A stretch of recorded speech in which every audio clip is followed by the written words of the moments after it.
Hey, what's up everyone and welcome to Daily Code Buffer. In this video, we are going to see all about priority queue, why priority queue has been used and how the internal implementation is for the priority queue in Java. So let's take one example here. I have opened the Java class here and let's take the example of a priority queue. Let me just create the priority queue here, and here I'll create the priority queue of type integer equals to new priority queue. You can see that I have simply created the priority queue. But before that, let's understand what is priority queue. So within the queue, you already know that it's a first in, first out operation. So whatever comes first will have to go first out. So wherever you go for a queue, right? So suppose you are going in a grocery store or a medical shop where you will be going by the sequence itself. You'll be creating a queue and one by one you will get your number. But what if you have to create a queue based on some priorities, right? So if there is some priorities like whoever is of older age, they can come first. Whoever has the order of the maximum number, then they can come first accordingly, whatever may be the scenario. So whenever there is a scenario where we have to create the queue based on some of the priorities, at that particular time we can use the priority queue. So here within Java, priority queue is extending abstract queue and abstract queue is implementing the queue interface. So ideally it's just the queue, but we can implement the priority. Based on the priority, the queue will be created and the operations will be performed. So let's see the example here, then we will go ahead and see the example of a priority queue based on the comparator itself, and then also let's understand the working as well. So here you can see I've just created the simple priority queue. Let me add a few of the data here. So within the priority queue, let me just I'll add 3 and let me just copy this. Okay, there are 4 elements. I'm just adding first 3, then 1, then 5, then 6, and let me just print the priority queue. You can see that it's just the 4 insertion I have done in the priority queue and I'm just printing the priority queue. So let's see the output here. So you can see that the data we entered was 3156, but in the array that we are seeing here, that is in the priority queue, it is that 1, 3, 5 and 6. Suppose if I change here, that is suppose 6, 1, 2 and 4 here, 4. Let's see how the data will be stored again. So here now you can see that the data is stored as 1, 4, 2 and 6, but we inserted was 6, 1, 2 and 4. Now how internally the data is stored in the priority queue, that is something that we need to understand. In Java, the priority queue is implemented by using the Min-Heap. Now what is Min-Heap? That we need to understand what is Min-Heap and how Min-Heap is created and how it is helpful in our priority queues. So let's understand that. As you can see that we have added 4 elements here in our priority queue, and this priority queue in Java is implemented using the Min-Heap. So let's see what is Min-Heap and how the data is stored in the array. So let me just go here. Now what is Min-Heap? Min-Heap has some of the properties that it needs to follow, and then only we can call it as a Min-Heap. So the first property of a binary tree is that it has to be a complete binary tree. Now what is complete binary tree is that the entire tree should have at most 2 children and all the children should start from its left node itself. So if I give you an example, so I'm just having one node. So this one node is a Min-Heap and a Max-Heap as well. We'll come later what is Max-Heap, but if it's only one node, then it's a Min-Heap. Suppose if it has multiple nodes, right? Suppose it has one node as 12, then one node as 24. Okay, this is also a Min-Heap because it is a complete binary tree. It has a parent node and the next children node is on the left side. This is also a complete binary tree because it has at most 2 children for a particular parent.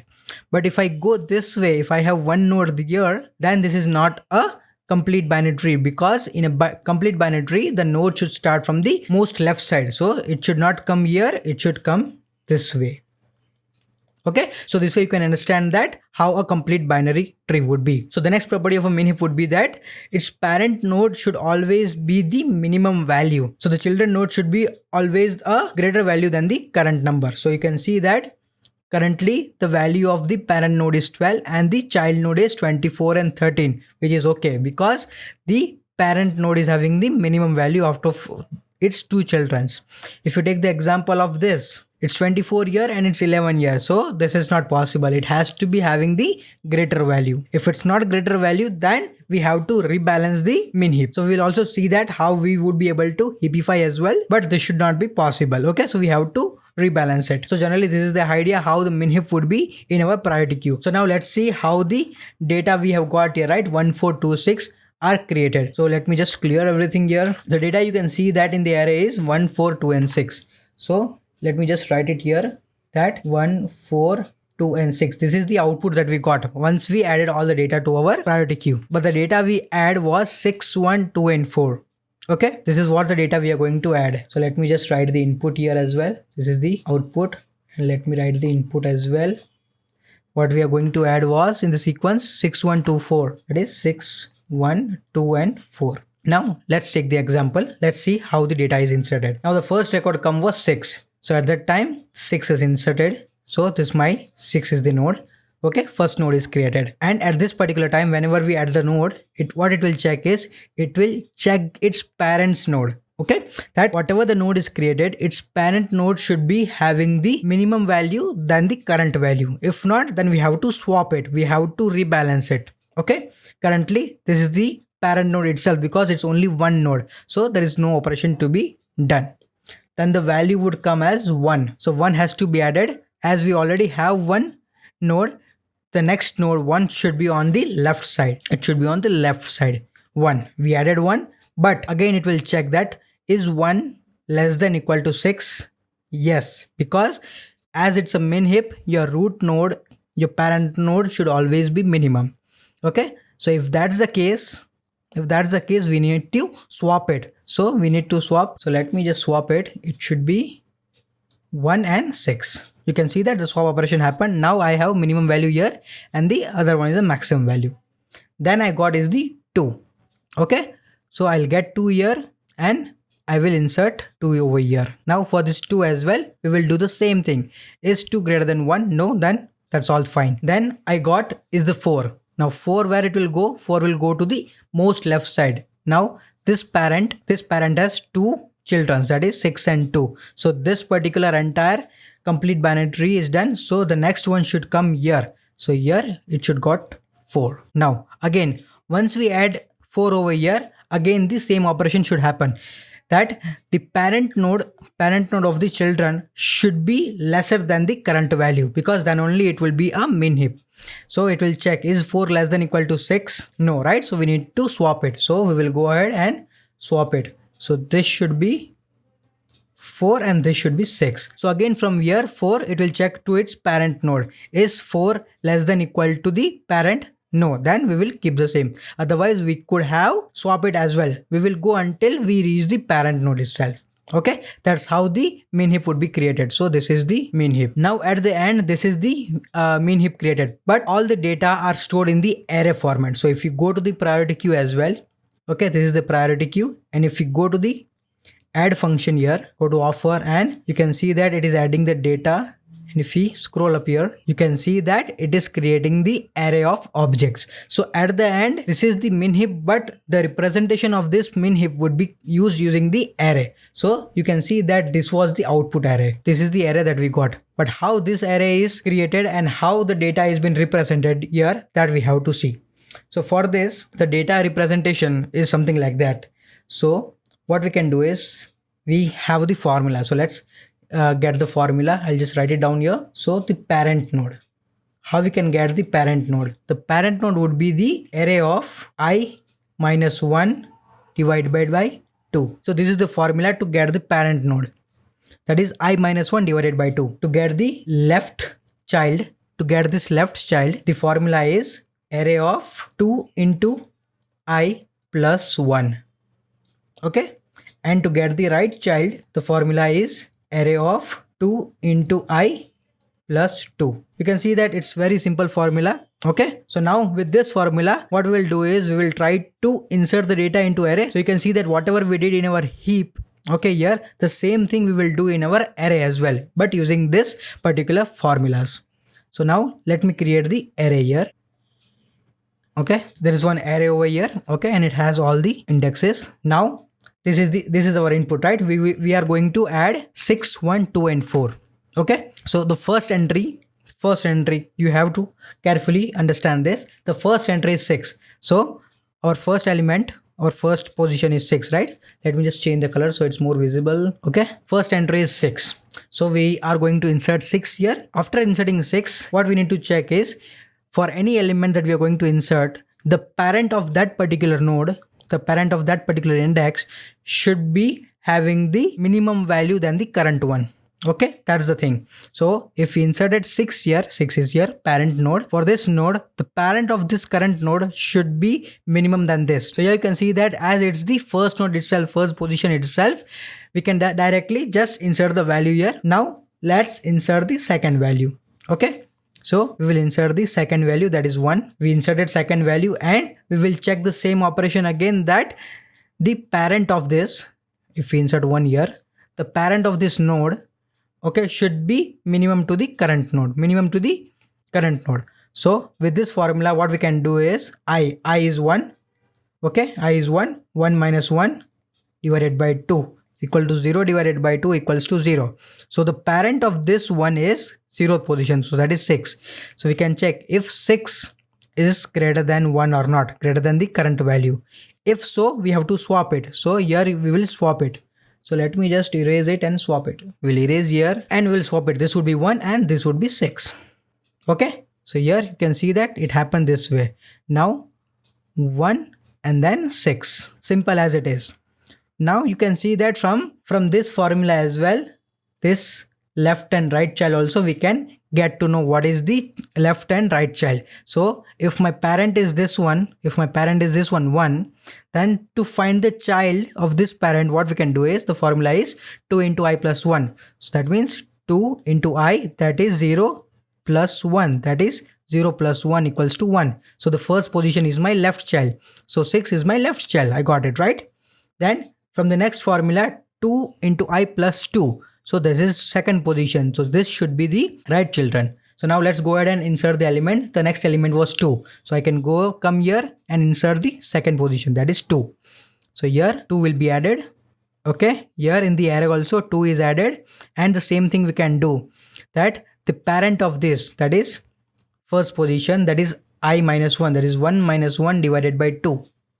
Okay. That is 0. So the parent would be 1. Is 1 greater than 2?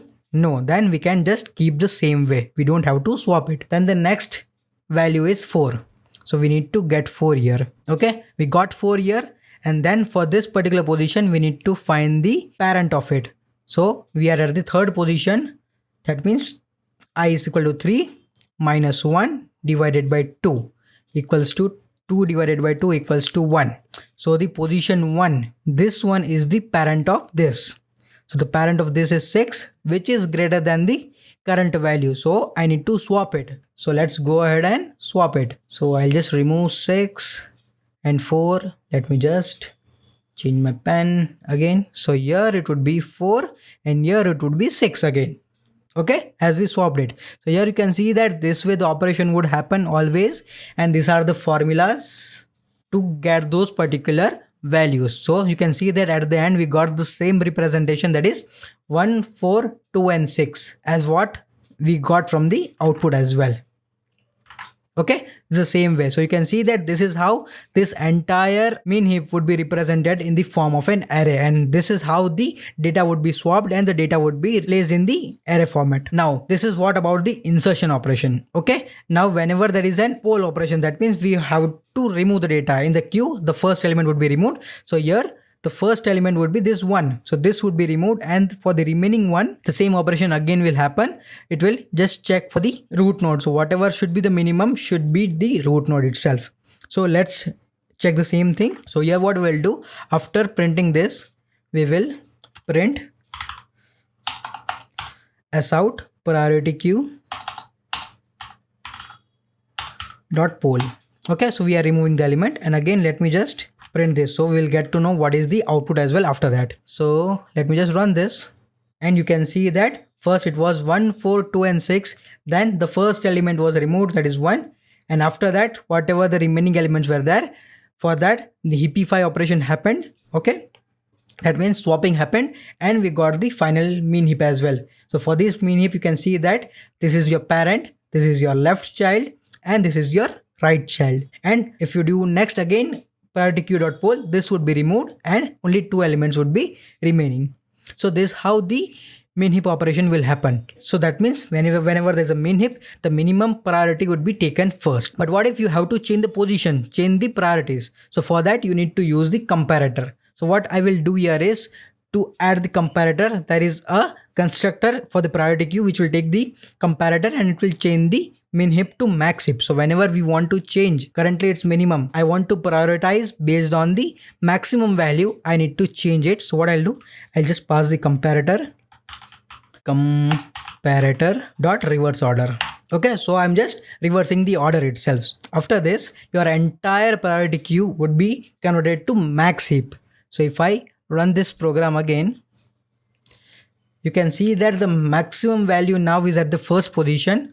The maximum value only has been removed, and after that the swapping operation will happen and the maximum will be at your root node. Okay, so whatever we did here, that was the min-heap, but the difference that we were checking, whatever the minimum value is it, to store in the array, that we will check for the maximum value and we will be swapping the data. So that's the only difference between min-heap and max-heap, but the internal implementation for the priority queue would be the min-heap by default, and if we change the order based on the comparator, it will change to max-heap. So now this was a simple example. Now let's take the example where you have to use the comparator or where you are using the complex objects. So let me just create one class here and I'll just say this class is customer. Okay, simple class here, and here this class has some properties. I'll just define private integer order ID, private double amount, and private string customer name. Okay, you can see that simple three properties for a particular object, okay, customer. And what I will do is I will generate the constructor with all the properties. So one constructor is created, then what I'll do, I will create the getter setters also. So let me just generate the getter setters for all the properties, and I will generate the toString method as well. So this is the toString method. You can see that all the boilerplate code is generated. Now what I'll do is, for any priority queue, directly it won't be able to run because it needs something to prioritize or sort the data itself. Okay, so either we have to use the comparable or we have to use the comparator to make sure that the particular Java would able to understand how we can store the data. So what I'll do is I will implement the comparable, implements comparable, and this comparable is of type customer, and for this we need to implement a method. Okay, so let's implement the method that is compare to. This is the compare to method. So what I'm doing here is I am just giving that o dot order id is greater than this dot order id. If this is the case, return 1, else return -1.